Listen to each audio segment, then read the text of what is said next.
Hello guys everyone, চলে আসুন আমাদের চীনামাটি পাহাড় দেখতে হলে চলে আসুন।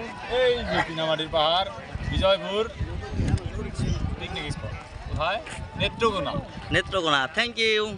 ঠিক আছে, এই যে দেখতে পাচ্ছেন কত সুন্দর একটি ভিউ। এখানে ছবি তোলার জন্য কিন্তু আছে। দশটা তোমার কাছে পাওনা নিলাম, কি খাওয়া যাবে এটা কো।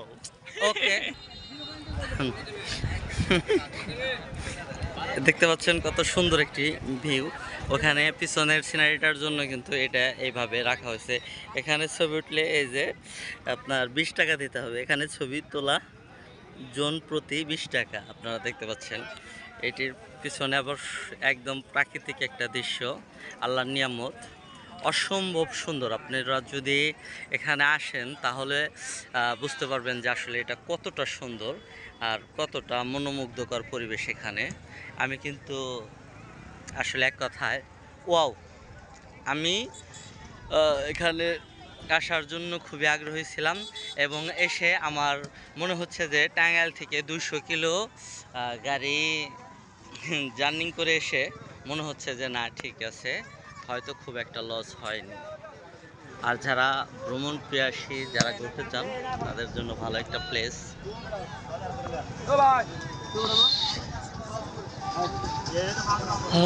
এখানে কিন্তু খুব সুন্দর করে ডেকোরেশন করেছে। এই যে আপনারা দেখতে পাচ্ছেন, ঈদ মুবারক।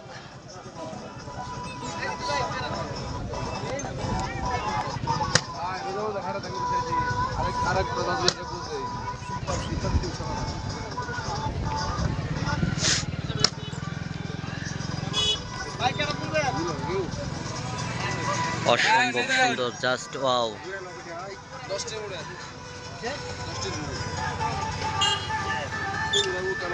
বক্সিট দিয়ে সাজিয়ে রাখা হয়েছে, জাস্ট ওয়াও। সবাই ছবি তুলতেছে এখানে দাঁড়িয়ে। দেখতে পাচ্ছেন কত সুন্দর একটি ভিউ। আমার পাহাড়ে ওঠার চাইতে আমি পাহাড়ের নিচে দাঁড়িয়ে দাঁড়িয়ে যে দেখতে পাচ্ছি, এটা আমার কাছে খুব ভালো লাগতেছে। কেননা পাহাড়ে ওঠার জন্য খুবই এনার্জির প্রয়োজন, যে এনার্জিটা আর আমার নেই, আমি হারিয়ে ফেলেছি। একবার উঠেছিলাম, এখন আর আচ্ছা ঠিক আছে, ওকে।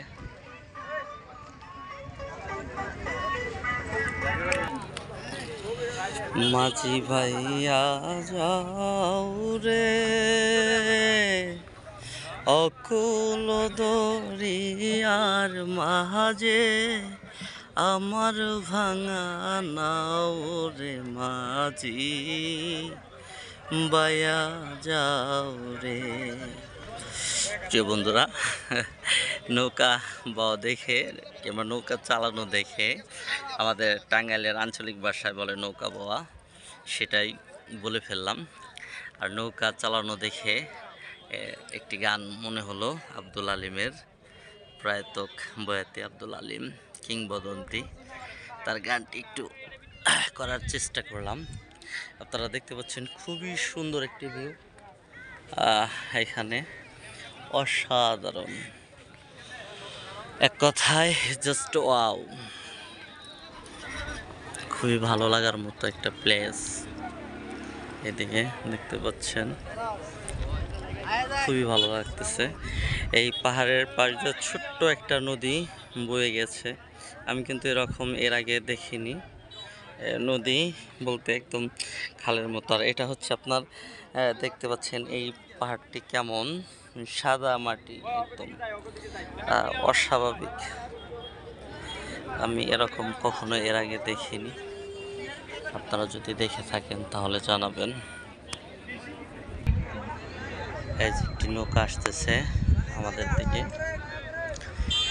মাঝি ভাইয়া যাও রে, অকুল দরিয়ার মাঝে আমার ভাঙা নাও রে মাঝি বাইয়া যাও রে।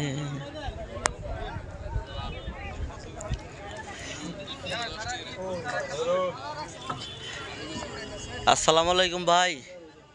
ভাই কি অবস্থা? এই আসতেই হ্যাঁ,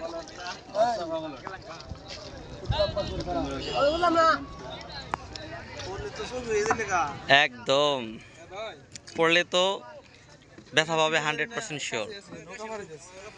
এখানে এই নদীটা পারাপার হয় এভাবে। নদী পারাপার কত ভাইয়া? 10 টাকা। আচ্ছা, নদী পারাপার 10 টাকা যদি আমরা জানি, তারপর আপনাদের জানানোর জন্য, আপনাদের অবগতির জন্য জিজ্ঞাসা করলাম, যাতে করে নেক্সট টাইম আসলে আপনারা এই করতে পারেন। এখানে কিন্তু খুব স্বচ্ছ পানি দেখতে পাচ্ছেন, হুজুররা ওযু করতেছে, হাত মুখ ধুইতেছে। পানি ঠান্ডা না ভাই? ঠান্ডা আছে? আচ্ছা, আলহামদুলিল্লাহ। ওকে, আমি কিন্তু টুকরো টুকরো ভিডিও করি। হ্যাঁ, প্রচুর ঠান্ডা। আমি একটু সাথে সাথে হাত মুখ ধুয়ে নিই। কত ফিট গভীর বললেন ভাইয়া? 80 ফিট এইখানে গভীর? আপনার উপরেও আছে? আল্লাহ, আলহামদুলিল্লাহ। আবার পাহাড় কত ফিট হইব? 70-80 ফিট? আচ্ছা, দেখতে পাচ্ছেন এখানে পাহাড়টা কিন্তু 70-80 ফিট উঁচু। আবার এই উঁচুর পরেই, সমতলের পরে হচ্ছে নিচে যখন পানি, তখন পানিটার গভীরতা হচ্ছে 80-90 ফিট। এটা ভাবা যায় আসলেই একটা আল্লাহর একটা নিয়ামত। 10 টাকা করে এইটুক যাতায়াত, ওই পার থেকে এই পার 10 টাকা।